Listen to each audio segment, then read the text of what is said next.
Bonjour à toutes, bonjour à tous, je suis heureuse de vous retrouver aujourd'hui pour un nouvel audio, une bouteille à la mer, une lecture de texte qui s'intitule Sur un air morose.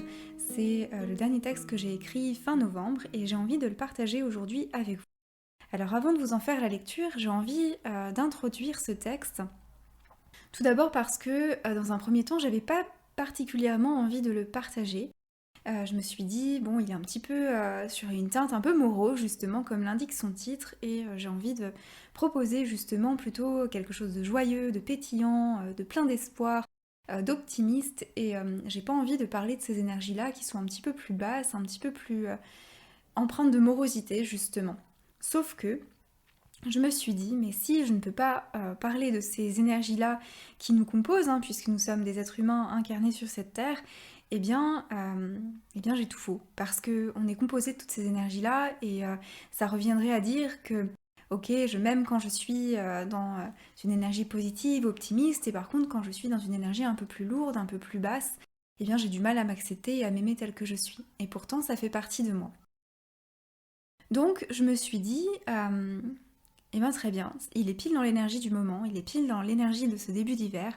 En tout cas pour ma part, il m'a beaucoup parlé de ça, de ce moment où on peut se retrouver un petit peu dans un flottement, dans un monde un peu ouaté, où on se sent engourdi, où on n'a pas envie vraiment d'être dans l'action, on a besoin de repos. C'est vrai que l'hiver nous appelle un petit peu en tant qu'animaux que nous sommes à l'hibernation, à ralentir, à prendre du temps pour nous, pour être dans notre cocon, pour prendre soin de nous. Et justement, si j'ai écrit sur un air morose, c'est que pendant quelques jours, voire quelques semaines, je me suis retrouvée dans cette énergie de ne rien avoir envie de faire, dans cette énergie d'avoir envie d'hiberner, de rester sous la couette, que plus rien ne pouvait me motiver, même pas mes projets, même pas ce qui d'habitude me procure de la joie et m'anime. Et bien là justement, j'avais l'impression d'être lourde, d'être fatiguée, bien que je dorme des heures d'affilée et de rien pouvoir faire. Alors pour ma part, ça s'explique aussi parce que j'ai eu des semaines, des mois intenses, surtout émotionnellement parlant, à visiter des peurs, à visiter des doutes, des questionnements, voilà, à être face à des situations et à des choses en moi en fait qui n'étaient pas forcément confortables et agréables. Et le fait de voir tout ça, de les dépasser et de dépasser mes peurs après les avoir visitées, ça m'a demandé beaucoup d'énergie et ça m'a beaucoup fatiguée aussi. Et je me suis dit que finalement, si j'avais ce temps un peu plus calme, envie de rien faire, finalement, c'était juste. Et je pense que ça, je peux en parler au nom de on. Je peux généraliser ça. Que des fois, dans cette société aussi productive, on a l'impression qu'il faut toujours être au top, toujours faire plein de choses. On s'autorise pas, eh bien tout simplement à savourer et à apprécier ces moments un petit peu plus calmes. Parce que tout est cyclique et que des fois on est dans des cycles où on a beaucoup de choses qui se passent, où tout se bouleverse, où justement on n'a pas le temps de toucher terre, et il y a d'autres fois où il se passe rien, où c'est le calme plat. Et cette tranquillité finalement elle est aussi bienvenue parce qu'elle permet d'équilibrer ces moments où on va être justement très bas ou très haut en train de visiter plein de choses. Et c'est agréable aussi d'avoir des moments de calme, des moments de tranquillité, où on peut goûter à cette paix intérieure, à cette tranquillité intérieure justement, où rien ne va nous bousculer, pour pouvoir aussi se rappeler de cet état-là dans des moments qui vont peut-être être plus intenses, émotionnellement parlant ou physiquement.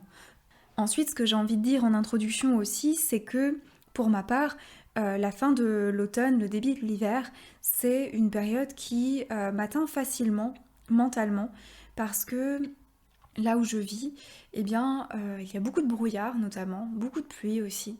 Parfois un peu de neige, on a de la chance quand c'est le cas, mais c'est vrai que le brouillard, j'ai remarqué, a vraiment une influence sur ma motivation. Quand je ne vois pas ce qui se passe à l'extérieur, que tout est brouillé, eh bien, je me sens embourbée en fait dans ce brouillard, et puisque je n'arrive pas à me projeter, je n'arrive pas à voir aux alentours, eh bien je me bloque aussi parfois dans cette énergie-là et j'ai du mal à trouver la motivation pour faire des choses. Ou alors si je la trouve, ça va être vraiment surhumain, ça va être aller vraiment retourner les profondeurs de mon être pour me pousser à avancer. Mais le brouillard n'est pas une fatalité et que ce soit le brouillard, la pluie ou autre chose, à chaque fois ce sont en fait des causes extérieures, des événements extérieurs, et je ne cesse de me répéter qu'ils ne doivent pas influencer mon état d'être intérieur. Que ça soit le brouillard, que ça soit la pluie ou le soleil, je dois pouvoir être capable de trouver cette lumière à l'intérieur de moi en tout temps, cette énergie, cet amour, cet optimisme en tout temps. Et je pense que ces temps justement brouillés, qu'ils soient au niveau de la météo ou également de la météo énergétique, puisque au niveau des énergies, c'est un passage qui est assez dense, assez lourd. En tout cas, moi, c'est comment je le perçois, avec de la pression extérieure, notamment de la part de nos gouvernements par rapport à cette crise sanitaire, enfin les actualités. Donc, il y a aussi une sorte de brouillard pesant qui est là et qui nous englobe. Et je pense que pour moi, ce brouillard, finalement, qu'il soit physique ou qu'il soit plutôt énergétique, à chaque fois, il peut ou non impacter l'état d'être intérieur. Et justement, aujourd'hui, par ce texte, comme vous allez pouvoir le découvrir, c'est également un appel à se reconnecter à la lumière en soi pour ne pas être déstabilisé par le temps qu'il fait, par les situations extérieures, par les restrictions, par les problèmes qui peuvent nous toucher. Simplement de conserver cette étincelle de lumière à l'intérieur de nous qui nous permet toujours de garder le cap sur ce qui est de l'ordre de la joie, de l'optimisme et de l'espoir. Et puis aussi de ne pas se culpabiliser si d'aventure nous avons des petites baisses de morale, des petites coups de blues, des envies de rester sous la couette à ne rien faire ou à traîner dans notre lit. Eh bien nous avons le droit aussi de nous autoriser à vivre cela parce que peut-être que c'est une période qui est comme ça et que notre corps nous demande aussi de nous reposer. C'est vraiment un accueil de ce que nous avons besoin. Je pense que dans la vie, tout est impermanent, tout est changeant constamment, et tout est cycle au final. Donc, après la pluie vient le beau temps, et puis aussi, après ces moments qui sont plutôt difficiles émotionnellement, par exemple, vient des moments d'accalmie, et ensuite on va peut-être partir sur un cycle un petit peu plus mouvementé. Donc si par exemple on a l'impression de s'ennuyer dans un cycle très très calme, très plat, il se passe pas grand chose, et bien simplement profiter de ça et de savoir dans notre fort intérieur que de toute façon, après cela il y aura des périodes un petit peu plus voilà, bousculées, un petit peu plus peut-être animées, un petit peu plus joyeuses. Donc ne pas s'accrocher au fait que actuellement on traverse cela. Simplement se laisser traverser par ces énergies-là et savoir que de toute façon il y aura autre chose derrière, que tout est impermanent, donc de profiter de ce qui est là pour nous dans l'instant. Et de ne pas chercher à se dire hier c'était mieux et demain qu'est-ce que ça sera. Simplement accueillir ce qui est à l'instant T et se laisser imprégner par ces énergies-là. Et puis aussi de s'écouter. Parce qu'encore une fois, si le corps a besoin de se reposer, et surtout dans la période actuelle du début de l'hiver, eh bien c'est normal. Et simplement de s'autoriser à se reposer et à nourrir son corps de ce dont il a besoin, eh bien ça peut être un premier pas encore plus vers l'amour de soi. Voilà. Donc suite à cette longue introduction, finalement, je vais vous lire mon texte sur un air morose. Je vous invite à vous installer confortablement, à vous recentrer, peut-être sur votre corps, les sensations qui s'y trouvent, à écouter votre respiration, à vous laisser bercer par elle, à vous placer dans votre cœur pour recevoir ces quelques mots, ces vibrations, pour les laisser vous traverser, pour les écouter non seulement avec vos oreilles, mais également avec tous vos sens, tout votre corps, toutes vos cellules, pour vous laisser imprégner de tout cela, de ces mots, de ces vibrations, et puis surtout d'écouter ce qui se passe en vous à l'écoute de ce texte.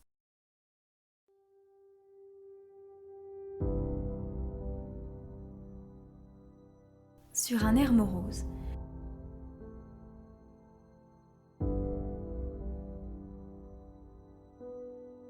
Aujourd'hui encore, difficile de me lever et d'émerger de mon oreiller. Difficile de m'extirper des bras chaleureux de Morphée et de sortir de ce lit douillet. Difficile de ressentir l'impulsion ou une once de motivation. Je me sens lourde, fatiguée, clouée à ce lit que je ne daigne pas quitter. Après tout, à quoi bon me lever si je n'attends rien de cette journée ? Le brouillard oppressant englobe tout, même mes pensées. Parfois difficile de nourrir la joie et de m'y raccrocher. Difficile de voir la vie en rose lorsque dehors tout est morose. Pourtant, je sais qu'en ces temps brouillés, la lumière est appelée à venir de l'intérieur. Mais aujourd'hui encore, je peine à sentir sa douce chaleur au creux de mon cœur. Alors difficile de me lever sans traîner des pieds. Je n'ai qu'une seule envie, c'est d'hiberner. Parfois aussi, je rêve de me réveiller dans une autre réalité plus ensoleillée. Difficile de voir la beauté de ce monde givré, piégé dans le noir et plongé dans le brouillard. C'est là qu'intervient l'espoir. Car de l'hiver infécond émerge le printemps, et toujours après la pluie vient le beau temps. Je sais que dans la vie, tout est impermanent et constamment changeant. Alors l'obscurité et la morosité ambiante ne sont que passagers, il me faut l'accepter. Doucement, cette lourdeur et densité vont finir par s'envoler. Après tout, qu'y a-t-il d'autre à faire que de lâcher prise et d'avancer, créant du fond de nos cœurs une autre réalité? Peut-être avons-nous profondément besoin de nous ressourcer et visiter ces espaces en nous encore peu éclairés. Et si aujourd'hui, tout ce que nous avions à faire, c'est de trouver dans notre être toujours plus de lumière? Puisse cet air de morosité être remplacé par un élan de gaieté. Je dois trouver la force d'écarter ces nuages de lourdeur pour préserver mon état intérieur. Ainsi je me prémunis de la mélancolie lorsque vient la pluie et du désespoir quand le monde est dans le brouillard. Et si ce matin rien ne vient, peut-être demain.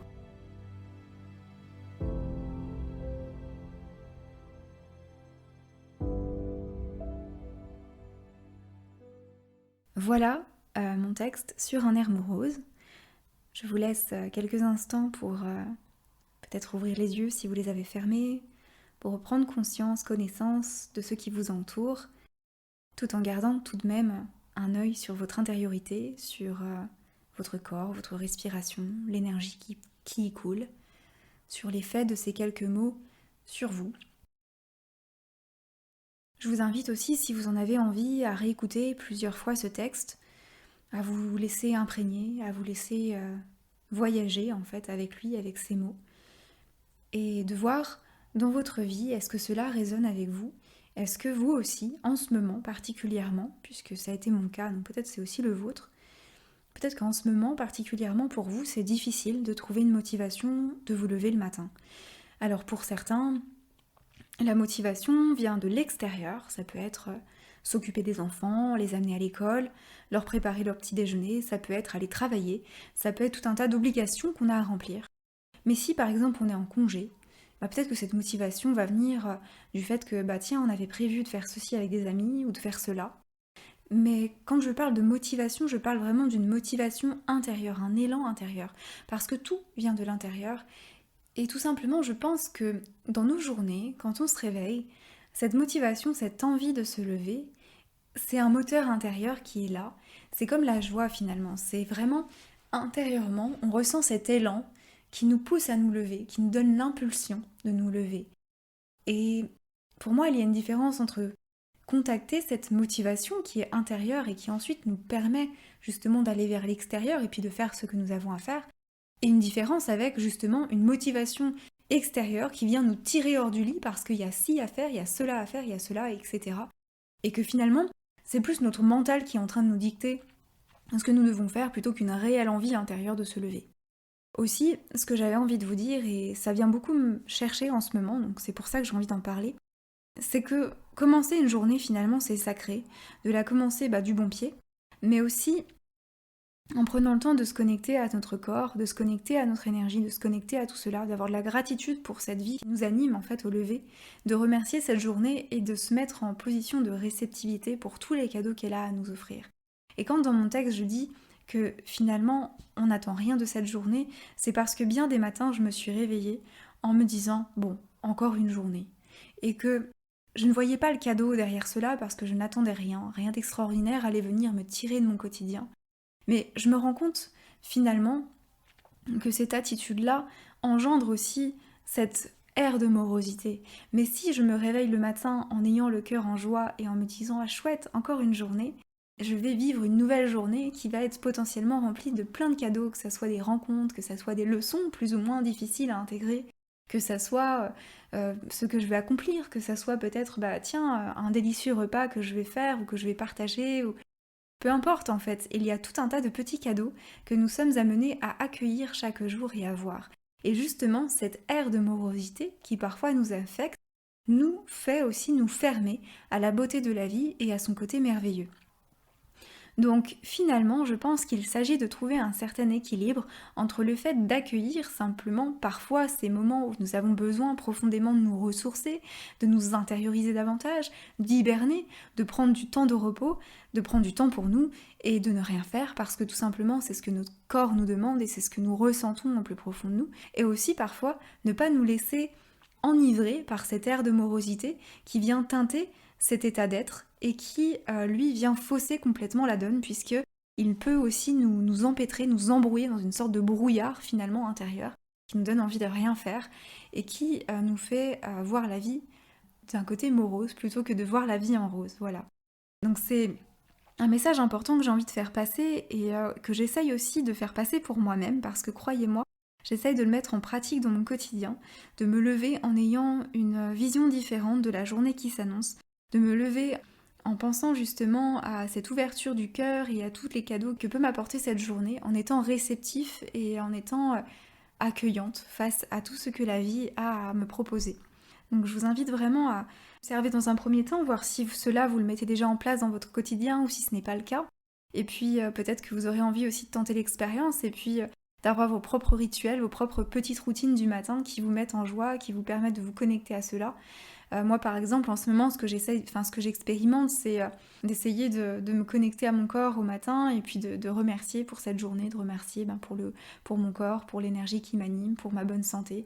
Enfin tout simplement de connecter avec cette énergie de gratitude. Et aussi ce qui m'a beaucoup aidé à sortir doucement de cet état un petit peu de morosité qui teintait mes jours, c'est de me connecter avec de la musique le matin, une musique de relaxation à 432 Hz notamment, donc ça c'est ce que moi j'écoute, mais après encore une fois c'est très personnel à chacun, et moi ça m'a beaucoup aidé de faire mon petit rituel, de me préparer mon petit déjeuner en écoutant cette musique, en fermant les yeux, en profitant de mon petit déjeuner, de ce moment que je m'octroyais pour me connecter à moi et aussi pour me laisser bercer par cette musique douce.